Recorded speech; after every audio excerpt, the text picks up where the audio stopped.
Is cleared Tim in right field, and Ruby Malin in the circle. Good start for Ruby Malin, right? Yeah, can't start the game much better as a pitcher. I loved her pitch sequence on that at bat. She went low and away, and then came back in, got the drop ball in the inner corner to strike out Trice, who, like we've mentioned, is one of the best hitters for Iowa State right now. So huge out to start the game for Ruby Malin. And she gets the count even here to the center fielder, Tatum Johnson. Tatum comes in having a 348 average. And she gets ahead in the count here, 2-1. Rare noon start for a conference series, right? All three games. I mentioned Red Dirt Music. There's a huge concert in town. It's a 4-day event, and we'll tell you more about it. The connection is the financial gain from that is going to what is now known as NIL and will eventually be known as revenue sharing. And that's all about to change, but we'll get into that a little bit. But it has really turned up the number of people here in town. In fact, I was talking to Coach's wife, Coach Pinkerton's wife, Dory, and she said, what is going on around here? Man, this place is packed, and that's what it is. I told her she needs to get Coach Pinkerton to take her to the concert. I don't know if she's going to get that done or not. I hope so. We're playing at noon, so there should definitely be some time. Plenty of time, and there's a walk. And talking about Ruby Malin, if there has been one part of her game where she has struggled, she has given up too many free passes to opposing batters. Yeah, and I think early in the game, Ruby Malin had some good pitches to Johnson on the corners. I think, in the beginning of the game, you kind of just got to figure out what the umpire's calling, get used to the strike zone a little bit. But you're right, I think the walks have been a little bit higher and a focus for her.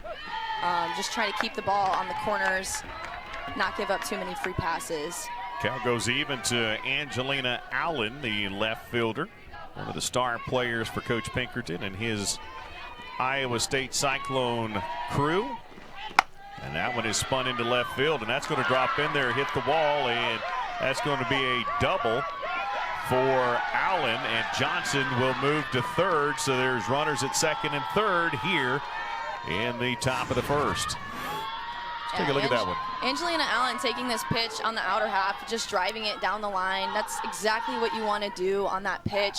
She let it get deep, and Tia Warsop with a good effort in left field, but I love the response by the Iowa State offense after that strikeout in the beginning. Sometimes that can be a little deflating, but for them to just come back, get the walk, and then double. Now they have two runners in scoring position, only one out. They're in a really good spot early in this game. It's interesting, too. You as a player would certainly know this way better than most, but when your pitcher comes out and dominates, it just energizes you, and it turns over on the offensive side. So you're right, for Iowa State to come right back, get two runners on in scoring position, now then they've re-wrangled momentum to this point in the game. Definitely, especially early on, and especially against Ruby Malin, an All-American. Everyone knows Ruby Malin. She's an outstanding pitcher, and you don't get a lot of opportunities to hit the ball hard off of her. So for them to just come right back, be disciplined, get on base, and then Angelina Allen, All-American in 2024, coming through and getting a double. That's just huge for the offense early. Well, and an opportunity here for the Bettendorf, Iowa product. And Jessie Clemens, the freshman, got runners at second and third, but she falls behind in the count 0-2. And there's Ruby Malin deciding to challenge early and get ahead, and that's exactly what she's doing against the four-hole hitter here. Another strikeout would be huge, takes out a lot of the defensive plays and challenges that you might face, and that's a good pitch just off the outside edge. That's exactly right, and right now the defense on the infield is all within the baseline, so they're squeezing, trying to get the out at home, which as a batter in this situation, all you want to do is try to get it past the infield, but Ruby Malin doing good attacking Clemens in this at-bat. Just enough of it to tick away out of the glove of Schneidmiller, and Clemens stays alive there, 1-2. With one out, runners at second and third in an early pivotal moment in this opening game of a three-game series between the Cowgirls and the Cyclones. That one is hit in the gap, and that is going to score one. They'll hold the runner, Allen, at third, and so an RBI single for Clemens, and that's a 2-strike hit. That's a big-time hit by the freshman. A huge swing from the freshman Clemens. I love this approach, opposite field, just not trying to do too much. And with Rosie Davis within the baseline, that's a really tough play for a second baseman. And what a great start for their offense, already jumping on and getting a run. And with runners in scoring position, it's so fun to see the scoring early in this game. Well, and an early visit by Carrie Eberle coming out and talking to Ruby Melot. And we've seen this. We saw it a couple of times in Bedlam. And that's a short visit. That would seem to be, hey, relax, let's go. Yeah, it's early, and I think some of Ruby's pitches have just been a little too much over the plate so far, but we've seen her getting squeezed on the corners, and she gave up that walk early, so I think she just needs to settle in a little bit, figure out the strike zone, and just keep throwing her stuff. Well, and I mentioned this, but 7 wins in the Big 12 matches the most ever by an Iowa State team. This team is different this year at 7-5. Now, they won 8 games in the Big 8, but since the Big 12 in 1995, they have never won more than 7, and looking for that program record 8th as Reagan Bartholomew, the shortstop, falls behind the count 0-1 with the foul ball.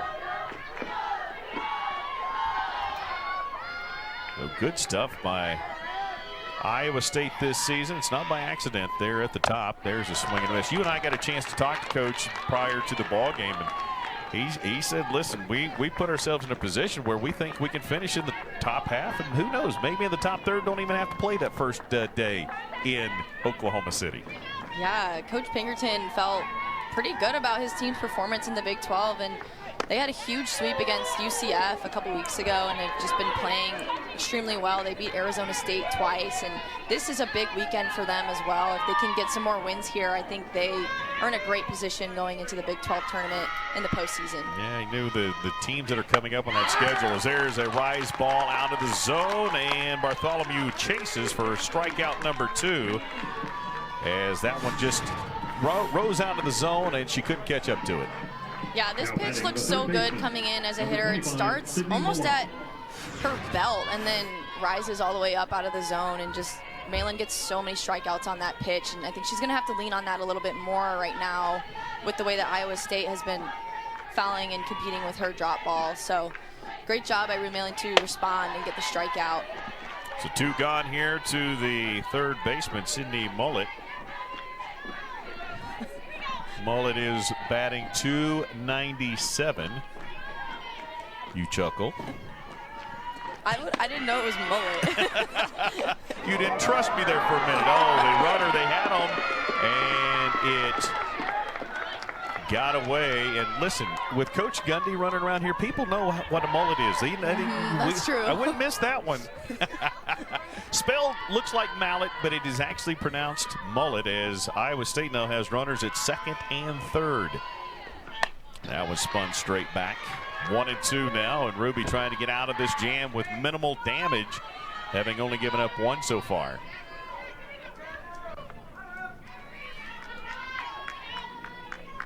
Just underway, and get a rare noon start. I want to get Rachel's thoughts on that here probably in the next inning. May not have time to finish that thought, and that's why, because there's this third strikeout. She struck out the side, but not before they were able to get a walk and a double and an RBI. That's the Oklahoma State offense today. Cowgirls chasing 1 here in the bottom of the first, and Talon looked like she was going to lay down a bunt. The corners came screaming in. It flew up out of the zone, and she left it alone for ball 1. Noon, right? You guys as players fought the sun, that setting sun, and different times and shadows and those sorts of things. Sun sitting high at noon, right? How hard is it as a player to be fighting the sun pretty much at every position? Yeah, it definitely plays a factor in, especially fly balls, the sun being out. But today, luckily, it's not too hot. We have a beautiful day. Excited about that, but I think the noon start on Friday is a little weird because a lot of fans are still working at this time, and I think we still have a great crowd out here, but It is interesting. It definitely feels a little different. Yeah, it does. And again, all 3 games this weekend will start at noon, as the 2-1 is a little up and in. So Talon Edwards will look at a hitter's pitch here at 3-1.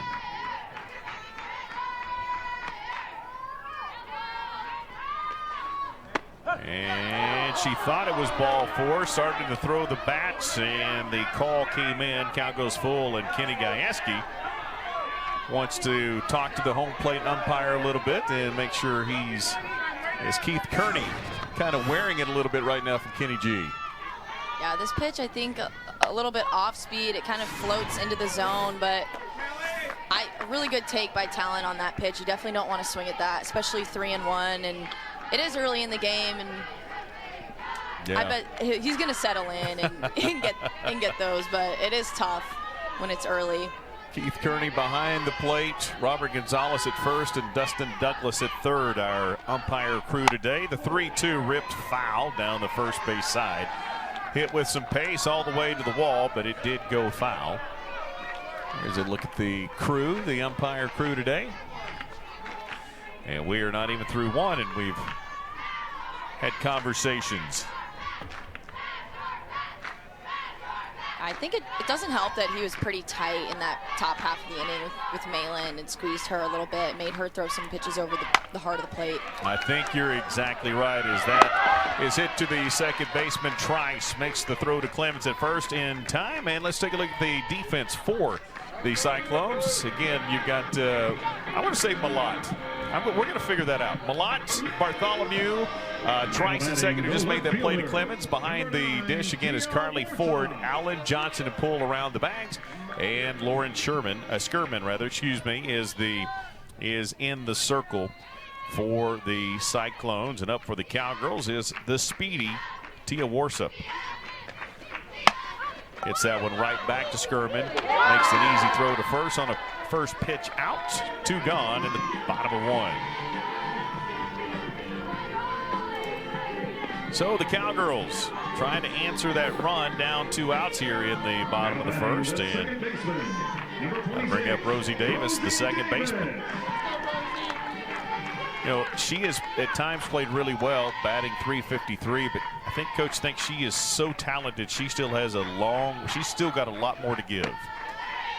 Rosie Davis has been very good, I think, for Oklahoma State over the past couple seasons. She's only a sophomore this year and just has been so clutch, I think, for the offense. But you're right, she has so much potential. She's so athletic and such a good player, so it's really exciting to know that she has 2 more seasons in Stillwater. Well, and that one is exactly what we were talking about. Sound the horn! Rosie Davis around the horn, and the Cowgirls just tied it up. That's why we talk about her the way we do. She's got so much potential, and the horn gets sounded in Stillwater.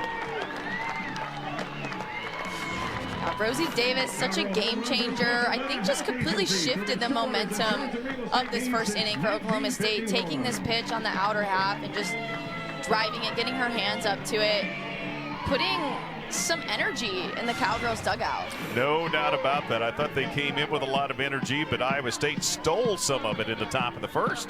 And the Cowgirls just put it right back in there as Amanda Hassler, the designated player, gets her opportunity. You know, Kenny has talked a lot about, Coach Gajewski has talked a lot about the potential gap, what your potential is versus where you are, and how do we close that gap. It's kind of really a Nick Saban line of thinking that he has adopted, and that's what he's done with all of his players. Like, hey, how do we take that capability gap and shrink it? And Rosie Davis is starting to shrink that gap. Great job there.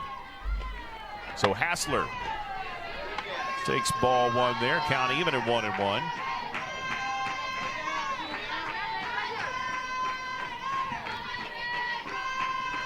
And Iowa State with 2 hits, 1 run. The Cowgirls 1 hit, 1 run, 2 gone. And nobody on for Hassler, and she was swinging big there. Jumped up on her just a little bit for strike number 2. Yeah, Skirman, I think, throwing a rise ball on that pitch, getting it over the barrel of Hassler. But I love how hard she swings the bat. time she swings, she's trying to hit the ball hard, and you can tell. And that's why she's had so much success over the past few weeks, is she's been swinging hard, swinging at good pitches, just getting her barrel to the ball.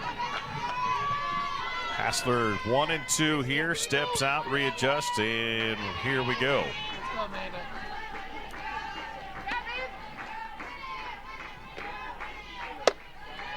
And she has started the majority of the games at catcher. Today moves to that designated player position. And, you know, Schneidmiller has played well, certainly has a cannon behind the plate as well. She's earned those opportunities. And here's a way to get both of these young ladies incorporated into the game plan. 2-2. There's a strikeout. So the Cowgirls only managed 1 hit, but it was a big one. Rosie Davis. Oppo. Sound the horn. Home run. Cowgirls. Cyclones 1-1 in Stillwater. I do not want to give you guys bulletin board material. It's just, it is just what it is. But over the years, he's had a little bit of success against Oklahoma State. Seems like Iowa State is just that team for Oklahoma State that always just gives them a hard time. And Coach G said it before the game that Iowa State gives them fits. It's just they always compete super well. They're a really scrappy team. And like we said last season, Iowa State taking 2 games from the Cowgirls in Ames, I think that really held them back from the Big 12 regular season title, because that was one of the only series I think they lost last season. So Iowa State just always seems to compete very well. They do indeed, as that one has popped up. Carly Godwin calls off Davis and gets the put out of the catcher, Carly Ford. And the little pop out to first. And, you know, the reason they have given the Cowgirls problems is because they've had players like Sling and Sammy Williams, and they've had Spellhog, who was unreal. Their stars performed well against Oklahoma State, and he said, you know, quite honestly, against Oklahoma, certainly early in those series over the years. So he's an Oklahoman. His kids are not, but they have performed well here. And he said, we don't make an emphasis of it. It's just kind of gone that way. So, but the other thing I thought was interesting is Isabel Nosen, the sophomore, is up with a .224 batting average. He said, when I'm not playing them, I'm pulling for them. I know. I thought that was awesome, as he's a Tulsa alum, grew up in Oklahoma, and he was like, every time between the lines, I'm trying to win for Iowa State, obviously, but, you know, later in the season, postseason, it's cool that he's always pulling for Oklahoma teams. Absolutely. I mean, he made it very clear, and there's a swing and strike number 2 to Isabel Nosen. And for the Cowgirls, in the circle is Ruby Malin, and had a little bit of a hiccup in the first, but is throwing well here to get things going in the second. Here's the 1-2. That one rises up. All right, as a hitter, you know, I had Beth Moen on my show recently. Of course, I got a chance to see Beth when calling Cowgirl basketball. We were in Storrs, Connecticut together. And just listening to her and Smitty and some of these other analysts talk. And, of course, you were a fantastic hitter in the college ranks as well, as we look at the 2-2. That one's just off the plate. It seems to be a consensus that batters don't mind in-out. I can figure in-out, out. But when you're a drop ball pitcher, then all of a sudden you've got a fantastic rise. That's where the eye problems become. So as a hitter, which did you find to be more complicated? As there's a strike. Yeah, definitely. So Ruby Malin, I feel like she's kind of settling in a little bit, getting her stuff, and I love how she struck out the last 2 batters in the previous inning, then coming in right away, getting the quick outs. Seems like she's finding, you know, her pitches a little bit better in this game so far. But back to your point, I think the vertical separation of the zone is so difficult as a hitter. When you can expect a pitcher to throw down and just zone in on down, like you said, in and out, all that is just a slight adjustment in your timing. And it's so difficult when the pitcher can stretch the zone so much vertically, because it just throws you off completely. It's just such a different mindset going in, and a lot of hitters tend to pick, oh, okay, I'm gonna try to hit the drop ball, or I'm gonna try to sit and wait for a rise ball, get my hands on top of it. It's really hard to try to hit both. I am going to absolutely steal vertical separation. That sounds like such a big-time breakdown of pitching. I love it. 2-1 to Tiana Poole, the right fielder. the 9-hole hitter here. And that one just, oh no, it is. It was a late call. I thought he was going to sit on it, but it is a strike for a 2-2 count here with 2 gone and nobody on.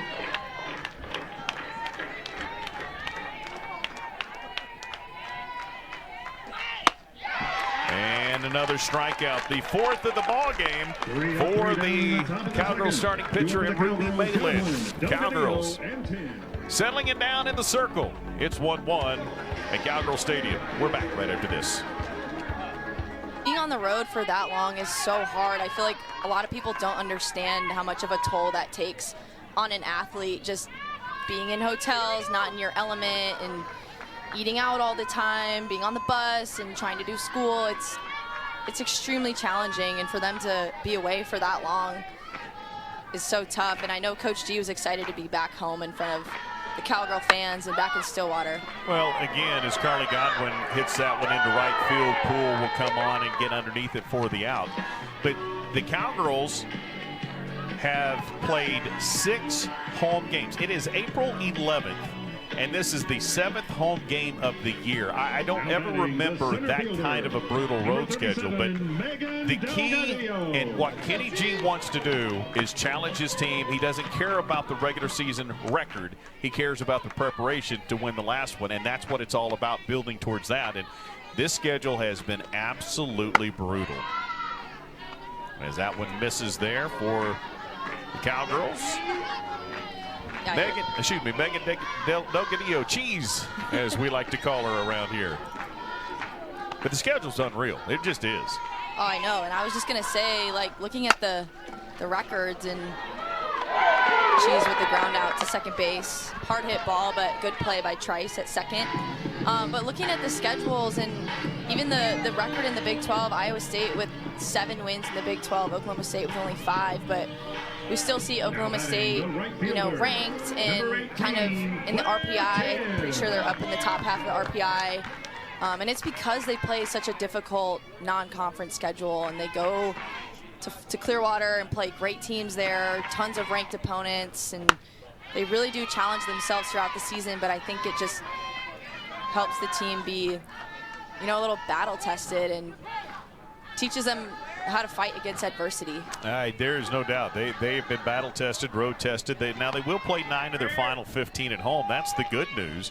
And certainly Cowgirl fans are happy about that. But Kenny Gajewski's made it very clear again. He could schedule wins, or he could schedule strength of schedule and RPI that benefits you in your standings later and truly benefit you when you play those teams in a regional, in a super regional, and certainly into Oklahoma City. As Claire Tim rips that one into right. It is just fair.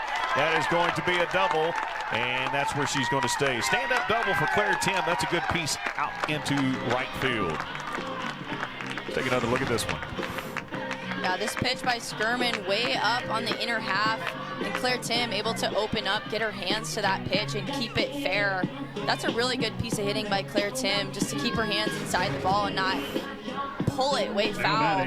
She's able to get it inside the foul line, and with 2 outs, getting something going for the Cowgirls. Cowgirls got a 2-out home run in the first. They've got 2 outs now with a runner in scoring position for the catcher.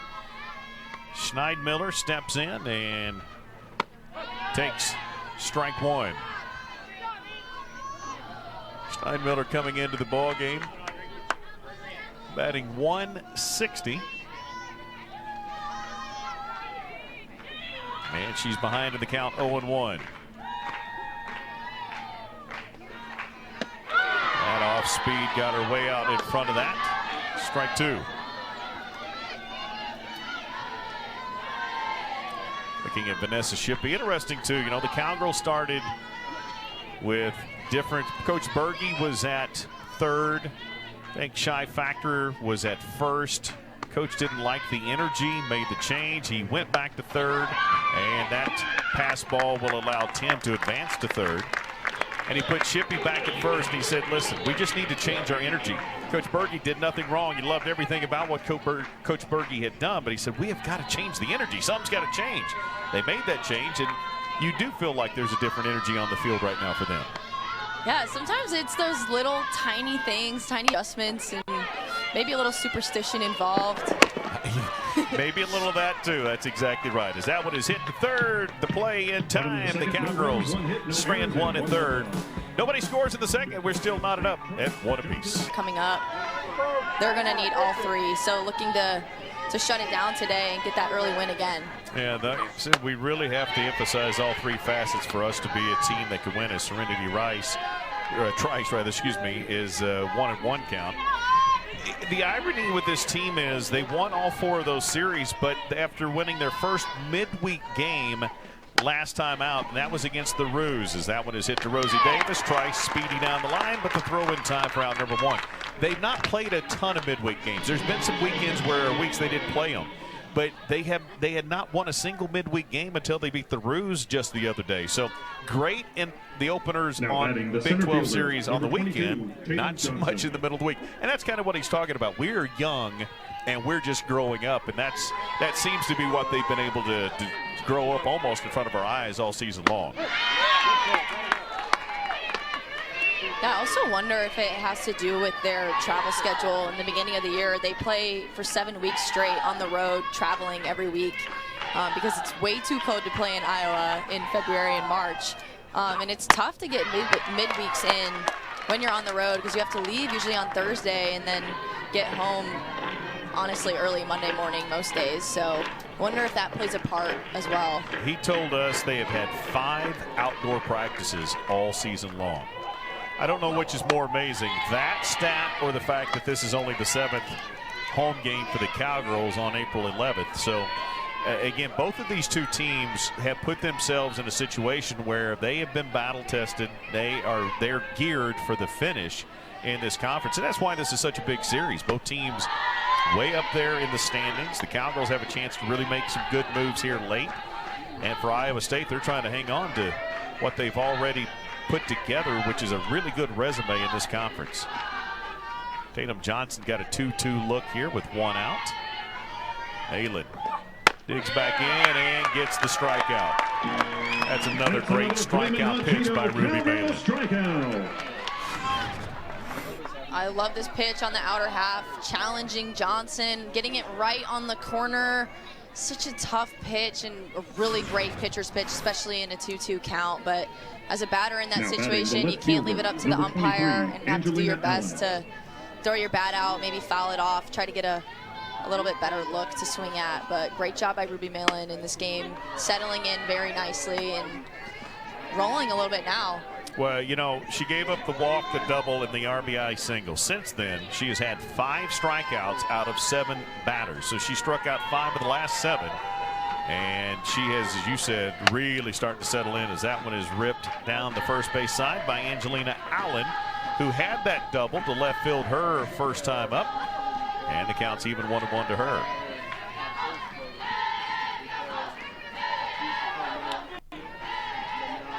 Beautiful early spring day in Stillwater. And a community that is absolutely hopping with the Red Dirt concert coming our way. Cheese underneath it, smile, take the picture, and get in the dugouts. 1-1. Wednesday against Oklahoma, but you know all you can do is move past it.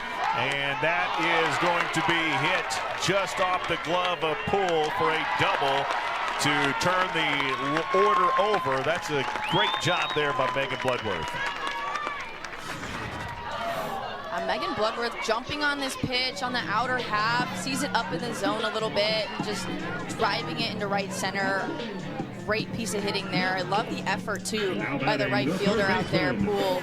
Just great piece of hitting and really good start to the inning for the Cowgirls. And can we, I mean, if you go back and you track some of the, maybe even for Iowa State, but certainly Oklahoma State, if you look at the successes or the lack of success for them at times this year, that's the kind of play that got made against them. You called it a great piece. It is a great piece, but they have caught that so many times against them this year. Even the bases loaded out that Talon Edwards gave up as she comes to the plate against Oklahoma. If the second baseman doesn't make that play, 2 more runs scored, and it's 5-2.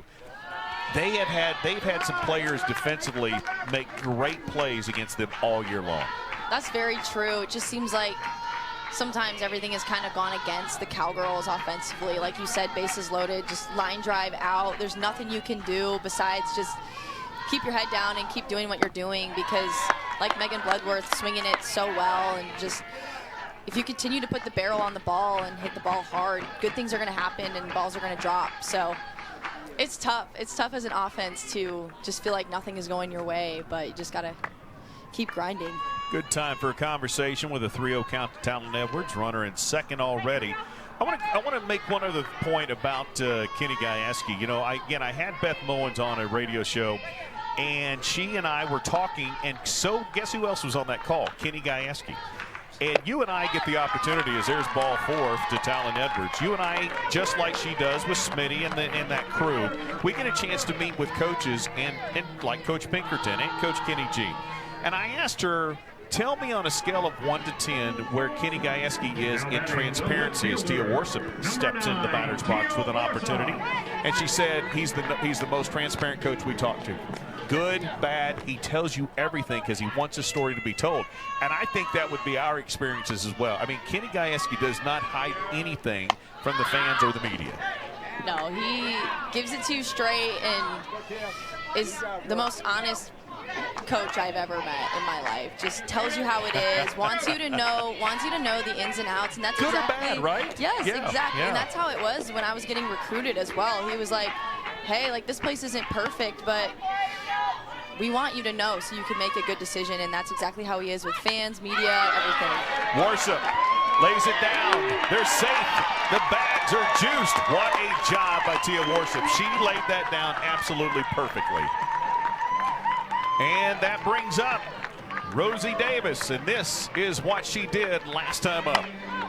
Yeah, this is almost the perfect storm for Oklahoma State. Rosie Davis, one of the hottest hitters in the Oklahoma State lineup right now, and her coming up with the bases loaded with no outs, definitely a good opportunity for them to do some damage. That was her 7th home run of the season. And she's got the bases loaded, and there's nowhere to put her with nobody outs. And that off speed, that's a fantastic pitch by Skirman to get ahead here 0-1.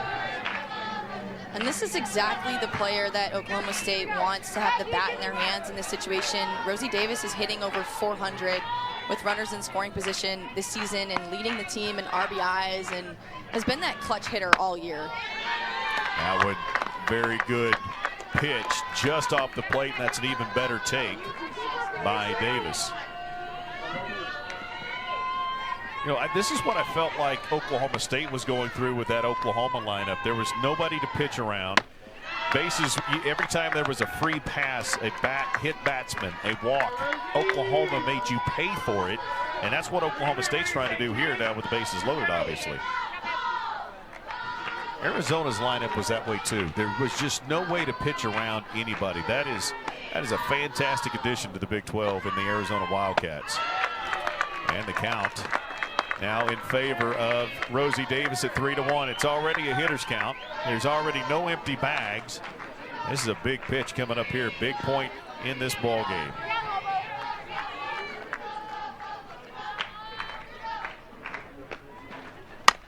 Rosie hits it, chops it to third. They will get the play at home. They will not get the double play. So the chop over to Melot, and great play there, and they get the play at home, but not the double play. So the base is still loaded with one gone. Yeah, huge out for the defense. Skirman getting Rosie Davis to roll over and hit a ground ball to the third baseman. Melot getting that out at home is huge in this situation, and almost getting the double play. I think they might take another look at it. It's interesting, and I think you're exactly right. They may be reviewing this. I think they are at first, but that's first off, it's a fantastic play at third to get the force at home, and then to get the near and potentially the out at first. But so this is going to be a big call. It's either going to be runners at second and third with two gone, or bases loaded with one out. And so this review is a big one for Amanda Hassler, who will be coming up next for Oklahoma State. I say, haven't seen the replay. Watching it live, I felt like she was there. Felt like she was safe. Let's see if my gut instinct was right. Ball coming in. She is on the plate, and that ball's still not there. That's a good call. So they got it right. I think that proves they'll keep that right. Definitely agree. So we'll see how long. Yeah, it didn't take long. They came out very, very quickly, and going to let us know. After review, the call on the field is upheld, safe. Well, I thought he might use a little stronger language there. By that I mean the word confirmed, not upheld. But nonetheless, it is, I think it was the right call. So now that's the situation. Bases loaded, 1 out for Amanda Hassler. As a hitter, you got to love these moments, right? Oh, definitely. This is what you live for as a hitter. Runners on base, close game. Cowgirls do not have a grand slam this year, by the way. Well, Amanda Hassler is probably the hitter they want up to bat in this situation as well, right after Rosie Davis. She's so hot right now and just can go on and on about how hard she hits the ball and how much power she has in her swing.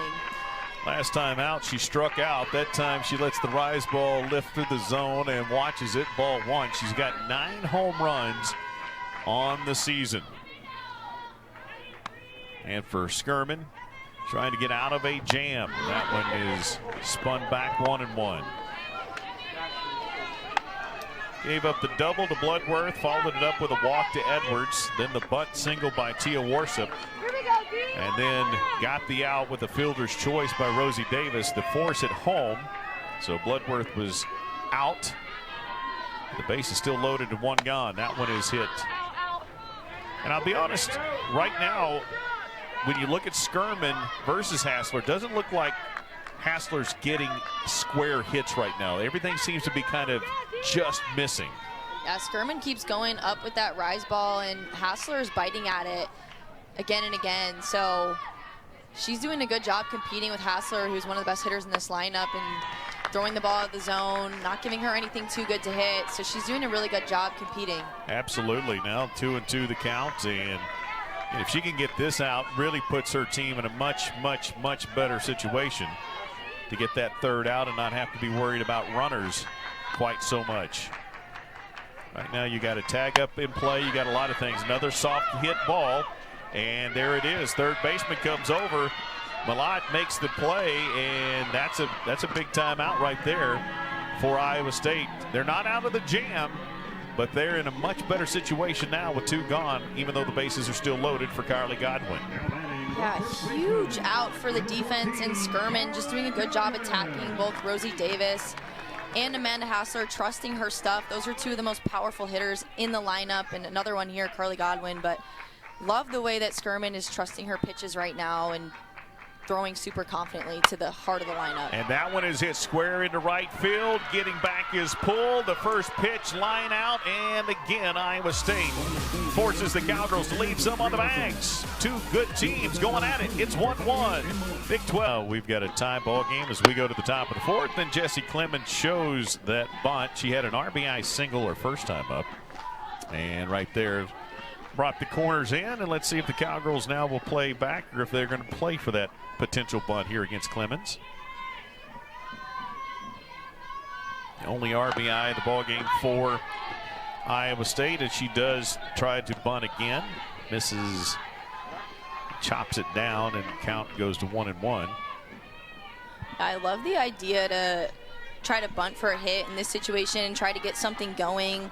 Iowa State has gone 3 up, 3 down the past 2 innings, so it's always good to try to get a bunt down, get something in play. Wow, that one just stayed fair, and there will be a throw to second, but not in time, and so Clemens goes from bunting to swinging, and she gets the double.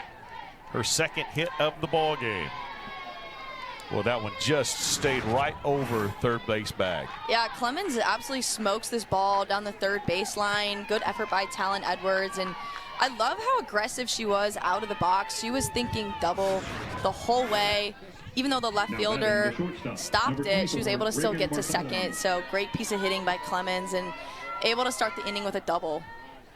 So looking at some of the changes defensively as we got a runner at second, and there is a called strike to Bartholomew, the shortstop. Tim will move to designated player. Graff to left field. And Morsup will move to right field. Thank you, Chris Deal, the statistician, info guy in the country. There's a swing and a miss. 0-2. Bartholomew behind here, 0-2. By the way, again, we've talked about Ruby Malin. She settled in and had done a great job at 5 strikeouts in 7 batters, but now the leadoff double here. Let's see if she can get settled back in there. She misses the 0-2. 1-2 now the count. Bartholomew was one of the victims of the strikeouts early for Ruby Malin. 1-2 misses. Ruby had 145 strikeouts coming into the series. Needs just 24 coming into the series, and she's got 6 today to break into the OSU single season top 25 for strikeouts. As that one is hit up, Godwin will try to get over. If it'll stay, and it will not, it'll drift foul, so count will stay 2-2. 8.1 strikeouts per 7 innings this season. That's already the 13th best single season record for Oklahoma State. Has 2 games this year with double-digit strikeouts, 10 versus Houston and 10 versus Southern Illinois Edwardsville. And looking at a double-digit potential strikeout day today. And there's another. Right on cue, Bartholomew goes down looking. Yeah, it's almost if you called that one. Ruby Malin using her drop ball in the inner half. That is such a good pitch and so hard as a hitter to get your barrel around on that pitch. And that's what makes Ruby Malin so good. She's not afraid to come inside and challenge you and throw inside to righties, lefties, doesn't matter. She's going to throw her stuff and get the strikeout. That ball's hit sharply into right field. It's going to hit the scoreboard, and that's a home run. As Sydney Melot, the third baseman, struck out her first time. She goes yard for number 2, and she gives her Iowa State Cyclones a 3-1 lead to the jubilation of the teams and the fans here in Stillwater. Nice little celebration there as well. Yeah, Melot jumping on this pitch. Early strike. She knows she's going to get a good pitch early in the count. I think that's a drop ball in the outer half, and she just waits back on it, throws her barrel, takes it to deep right field. Great piece of hitting by Melot, and she really fired up her team there and able to get some runs on the board since the first inning. Yeah, that's a big get for them because, again, just trying to keep pressure on Ruby and forcing her to pitch carefully at times and then putting pressure on the Oklahoma State offense. So Iowa State takes the 3-1 lead. They've not trailed in this ball game. Been tied a little while, but they have not trailed as Ford pulls back, but not in time. Strike 2.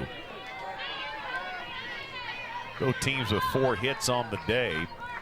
Both teams with a home run, but a 2-run shot by Melot, and Davis's was a single shot. Count 1-2. You know, Ruby has had such, as I mentioned this earlier, she's had such great command. She prances around inside the circle. But it does seem like she's losing just a little energy. Now there's a little bit of it back though, nodding her head. She's walked out around the circle a few times, inhaled, exhaled, and just kind of trying to regroup a little bit. But she is not afraid to put her emotions on her sleeve, is she? Oh, no. She is such an energy leader for the defense and just continuously talking to them, getting her team around her, connecting with them.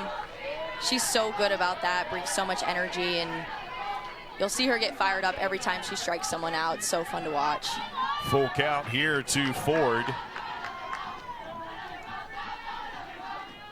7 strikeouts so far, looking for 8, and won't get it here. Pops it up though to Rosie Davis, and Rosie there for the out number 2. You know, the other thing that Ruby is so good at is she holds herself accountable. Now batting the designated player, number 8, Isabel Ken Nelson. Gajewski said, listen, we've not given you enough run support. She said, Coach, I'm the one who threw the pitch, gave up the home run, or I'm the one that – she takes accountability for everything that she does, and that's a kid that everybody in the locker room is going to respect. Yeah, as a leader, that's huge to be able to say, hey, I can be better. I know I can be better for the team, and just it's really going to help your team want to play better for you and want to get her some runs. I think she's done such an amazing job this season and just hasn't always had the run support. And it really fires up your offense, I think, getting behind a player like Ruby, who is going to do her best every single time she goes out there.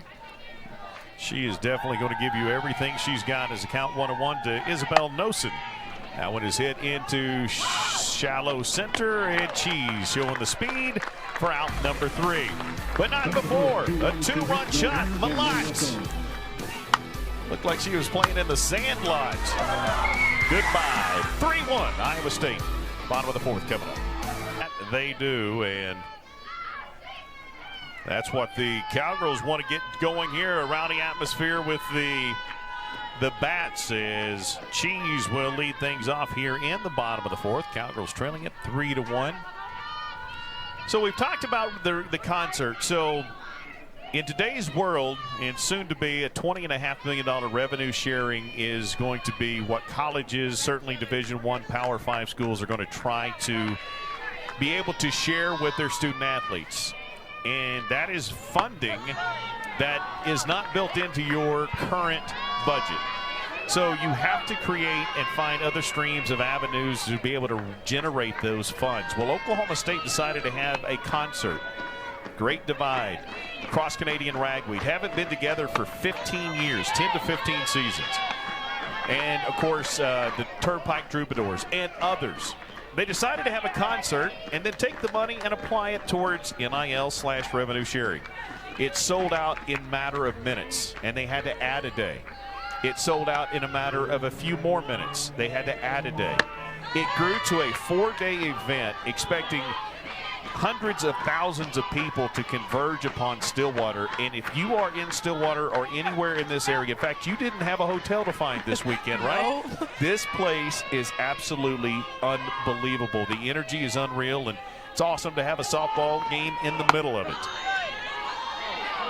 Yeah, I was hoping we'd have some more people out here. I know it's Friday, so it's tough with work and stuff like that, but with all the people in Stillwater, hopefully a few of them make some time to come out tomorrow and Sunday, watch some softball, because that is such a fun event and such a cool opportunity for Oklahoma State athletics. Cheese hits one to third. Melot makes the throw to first, and in time for out number 1.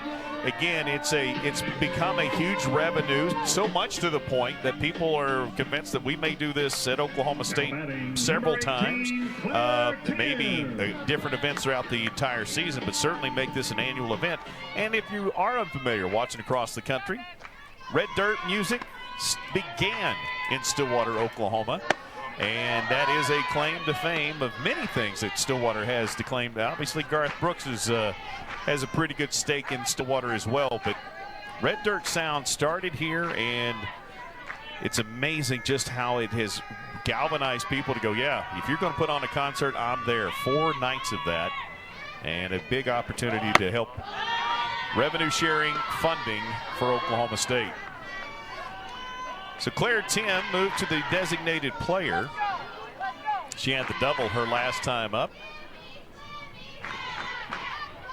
And she's ahead in the count here, 2-0 to Skirman.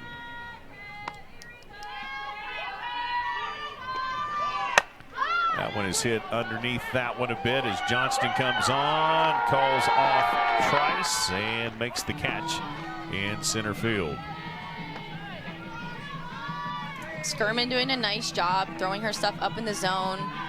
That was definitely a pitcher's pitch. She got Claire Tim to bite on that and got an easy out.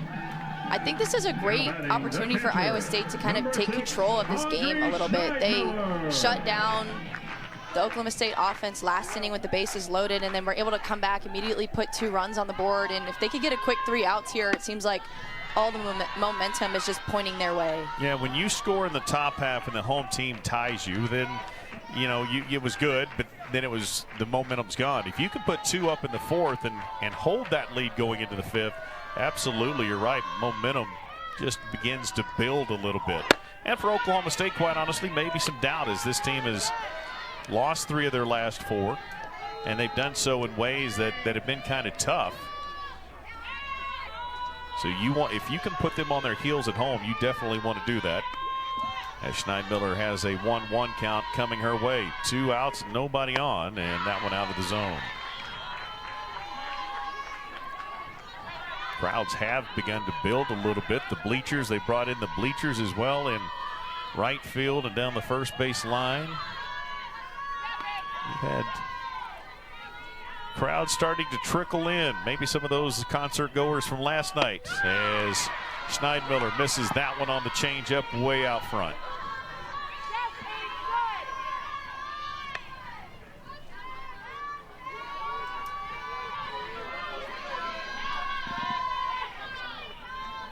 Here's the 2-2. That one is hit. Soft roller to Bartholomew, and the throw over is easily made. So, Iowa State does hold in the bottom of the fourth. They own a 2-0 lead here. Uncomfortable at this point, and they're going to keep fighting until the last pitch. But really cool to see Iowa State having such a good record when leading after just 4 innings. No, again, and you know, the come from behind victories for Oklahoma State were against teams like Alabama, and we're talking top 10 teams. I mean, they're uncomfortable being uncomfortable, but you don't want to let Iowa State get too comfortable. And right now, I would say Coach Pinkerton's feeling comfortable, but he's feeling decent about his team and given the record that they've had to this point on the season with the lead after 4. But starting here down 0-2 is Poole. The right fielder struck out last time.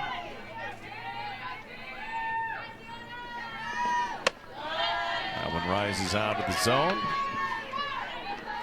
Yeah, I was going to say, I feel like Coach Pinkerton told us they really need to just lock in their pitching, hitting, and defense, get all 3 going today in order to compete well against Oklahoma State, and they've done that so far. They've put 3 runs on the board. Their defense has been perfect, and Skirman is doing an outstanding job in the circle. So if they can keep that up, they're going to be a really tough team to beat. Yeah, I mean, the Cowgirls got the home run, right? So there was the 1 pitch, but even in a bases loaded situation, they got the force at home, made good plays behind it, good pitching to follow that up. And the offense has been there as well to give them 3, and there's a heck of an effort right there by Claire Tim. Actually, excuse me, Warsop moved to right, and that's a heck of an effort there to track that thing down. The wall just got in the way.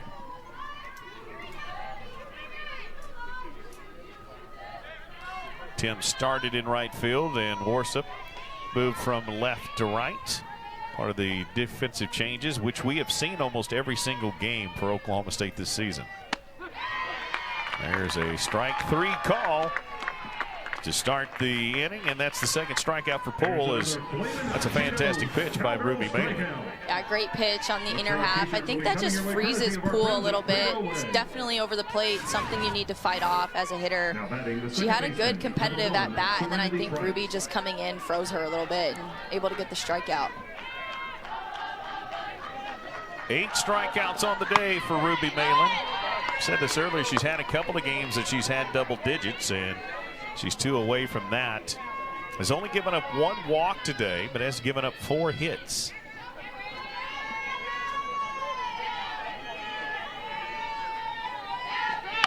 There's Serenity Trice, strike 2. As she fouls that one down the first base side. Tried to slap that, almost a slap bunt, what she was trying to do look like there, but or drag bunt, but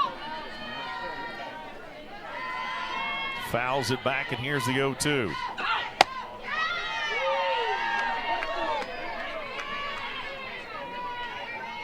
The 0-2 pitch from Ruby Malin. I would love to know, see how good Chris Dill is. Love to know what that next pitch is, a rise ball out of the zone. It seems like it's always her go-to pitch on an 0-2 count. But there's a rise ball, and Trice can't catch up to it, and another strikeout here in the inning. Out of that rise ball, just such a good pitch for Ruby Malin, a punch-out pitch. She just climbs the ladder with it. And now batting the center fielder, with 2 strikes, it looks good coming in. As a batter, you want to foul that off and keep fighting, but it has so much movement on it, and with such high velocity as well coming out of the hand from Malin, it's such a good strikeout pitch. There's a swing and a miss to Tatum Johnson. I was given a number But you got to remember this, that 92% of all statistics are made up on the spot. Here's made up numbers. I'd love to know that number. That one's in the dirt, bounces in there, and that drop ball dropped a little early.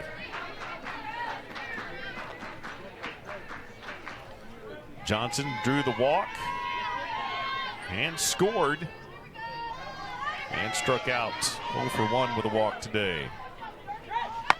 That one's fouled down the third base side.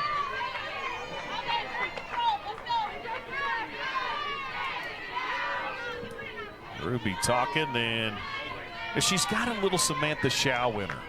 I mean, she's just kind of got that little edge.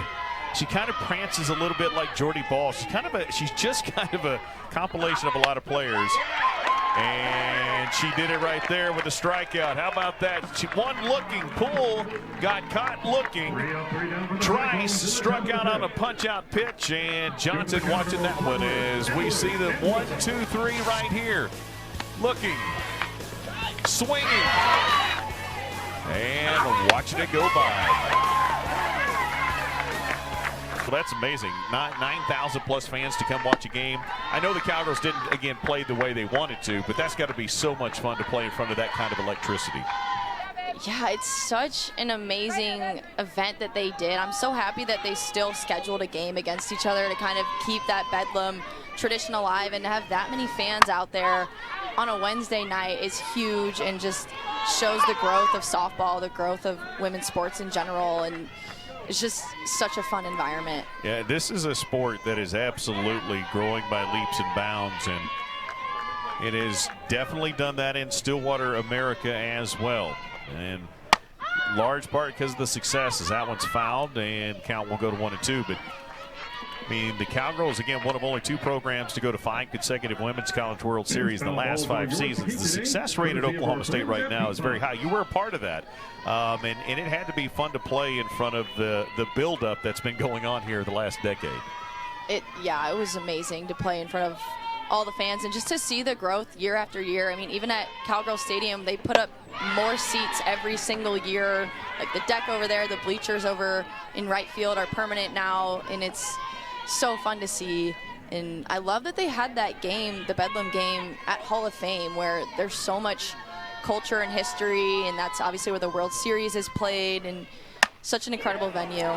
That one just a little out front for Bledworth, as it'll go foul by about 3 feet on that third base side and out in left field. And so the count will go to 2 and 2. She doubled last time up and was one of the 3 that were on base for the bases loaded situation, but then she was forced out, and Bledworth turned it the other way. Bledworth, home run, sound the horn. The Cowgirls are back within 1. Megan Bledworth just left the yard. She's got a double and a home run on the day. Great job from the left field to the right field. Yeah, and Megan Bledworth putting a charge in her team, just taking this pitch on the outer half, right where it needs to go, over the right field fence.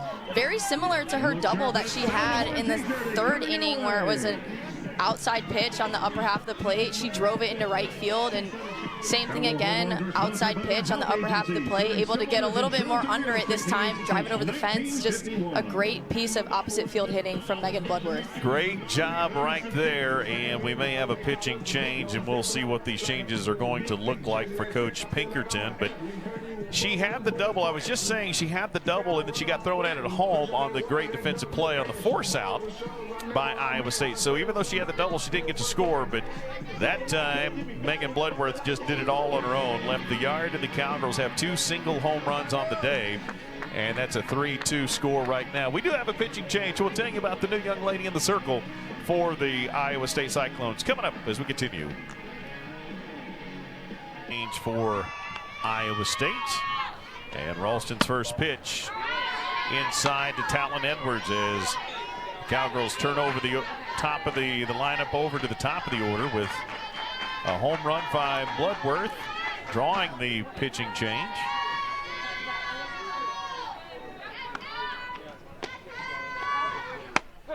And there's a strike.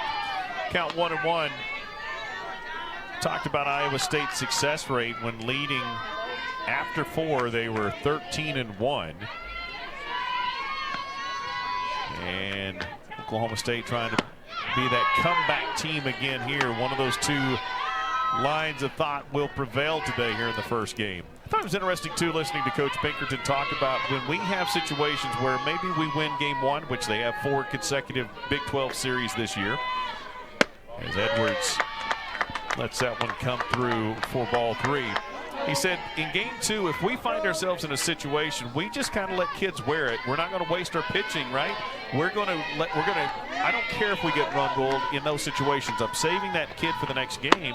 And he's been very deliberate in how he's tried to piece his pitching together. And he kind of told us that, listen, I'll just admit it to you. We're going to piece the pitching together. It's how we have to do it. Yeah, it was so interesting, that conversation. And we saw it when Iowa State faced Arizona State, and Ralston coming in early, getting a strikeout for Talon Edwards. Huge out for her in the defense. Let's take a look at this pitch. Obviously, Talon Edwards didn't like it, and it did run away from her. And you got to remember, she thought she had drawn the walk earlier and kind of drew the ire in the very first inning. First batter from Coach Kenny Gajewski, looking at the home plate umpire. And another call there she certainly did not like. There's a tip, a foul, I should say, by Worsup, but she's safe. That is unbelievable. Allen came flying in, got there, Andrews came flying in and did a great job at getting there. But Worsup's just too fast. Yeah, Tia Worsup putting the bunt down and just getting such a good jump out of the box. And it's very hard to throw her out on any play, but especially a ball that hits the dirt and bounces up so high, it just gives you such little time. And with the speed of Tia Worsup, it's a great way for her to get on base. Undoubtedly it is. Boy, in that Arizona series, they play basically on a concrete slab, and that's one of the reasons why Arizona has done that for so long. That ball bounces so high. That one wasn't exactly a skyrocket, but it was up there long enough that Andrews couldn't get to it in time, and Worsup already safe at first. So, situation 0-2 here with Rosie Davis. Rosie Davis had the home run and reached on a fielder's choice. But behind here 0-2 and spins that one back.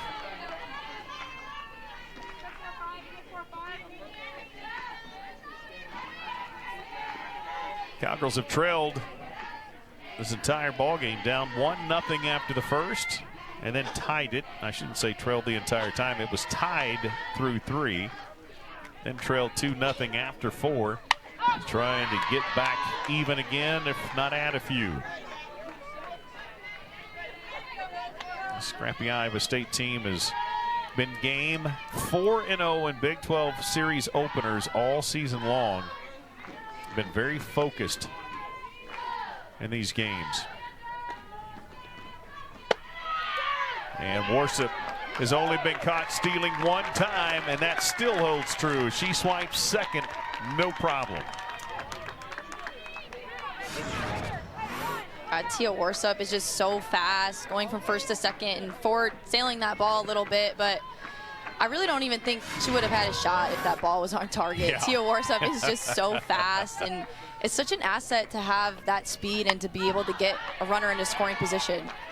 She is now successful on 16 of 17 attempts thrown out earlier this season for the first time in her career. Came in as a pinch runner a lot last year. And now stands at second with Davis a 1-2 count. That one is hit sharply, but it's too high. Fighting the sun is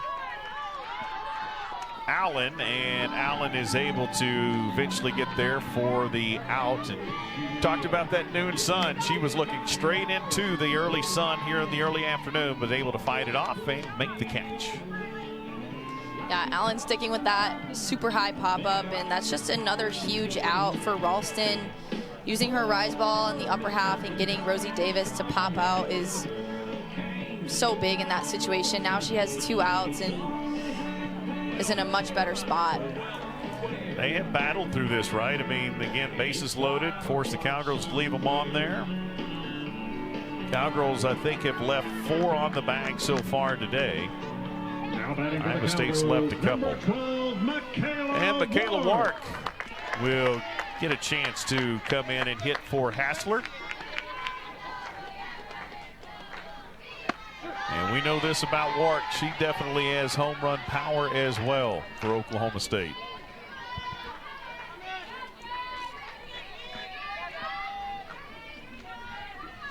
Starts out behind in the count 0-1 to Jaden Ralston, who came in after giving up the home run to Bledworth.